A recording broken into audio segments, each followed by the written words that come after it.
सोनू। जी पापा। चल भाई, बहुत तेज धूप हो रही है, अब घर चलते हैं। अब नहीं हो रहा। मैंने आपसे कहा था कि आप रहने दो पापा, मैं कर लूंगा अकेले। हाँ हाँ, कहा तो था, पर तुझे अकेला कैसे करने दूं? इतना बड़ा खेत है, तैयार करने में समय तो लगेगा ना। हाँ भाई, तो मैं भी कह रहा हूँ पापा, आप घर जाओ, मैं करता हूँ। नहीं, तू भी साथ चल, रोटी वोटी खा लेते हैं, फिर शाम को आएंगे। पर पापा तब तक तो अंधेरा हो जाएगा। आप चलो ना, मैं आता हूँ। अरे जिद मत कर, चल मेरे साथ, आज की छुट्टी मान ले। अरे पापा, किसान की छुट्टी कभी नहीं होती। अरे मैंने कह दिया ना, तो हो गई आज छुट्टी, अब चल मेरे साथ। ये कहानी इन्हीं के छोटे से परिवार की है। किशन अपनी पत्नी गंगा, बेटे सोनू और बेटी मोना के साथ एक गांव में रहता था। गांव की आबादी ज्यादा नहीं थी, तो सभी के घर काफी दूर दूर बने हुए थे। खुद किशन का छोटा सा घर भी उसके बड़े से खेत के बीचों बीच बना हुआ था। फिर घर पहुंचकर आ गए दोनों, चलो आ जाओ, मैं खाना लगाती हूँ। वैसे खेत का काम पूरा हो गया? कहाँ माँ, पापा कहने लगे कि आज छुट्टी है, तो मुझे भी अपने साथ छुट्टी मनाने ले आए। छुट्टी? मतलब? अरे गंगा, बाहर निकल कर देखो, कितनी तेज धूप है।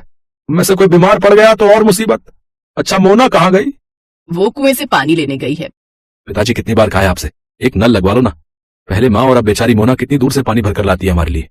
तो क्या हो गया बेटा, तुम दोनों भी तो कितनी मेहनत करते हो हमारे लिए। हाँ माँ, पर नल तो होना ही चाहिए ना। ठीक कह रहा है तू। अच्छा चल, इस बार की फसल बिक जाने दे, अब की बार सबसे पहले नल खुदवाऊंगा। किशन से वादा लेकर सोनू के चेहरे पर संतोष था और वो खाना खाने लगा। तभी खाना खाते हुए, अच्छा मैं क्या कह रही थी सोनू के बापू? हाँ बोलो ना गंगा। इसकी शादी वादी करनी है कि नहीं? हाँ हाँ करेंगे ना, वो बढ़िया से करेंगे। रहने दो पिताजी, इतनी परेशानियां क्या कम है जो एक और मोल ले लूं।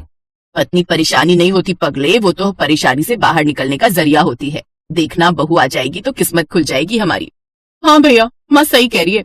कह तो ऐसे रही हो माँ, जैसे वो आएगी तो आसमान से पैसा बरसने लगेगा।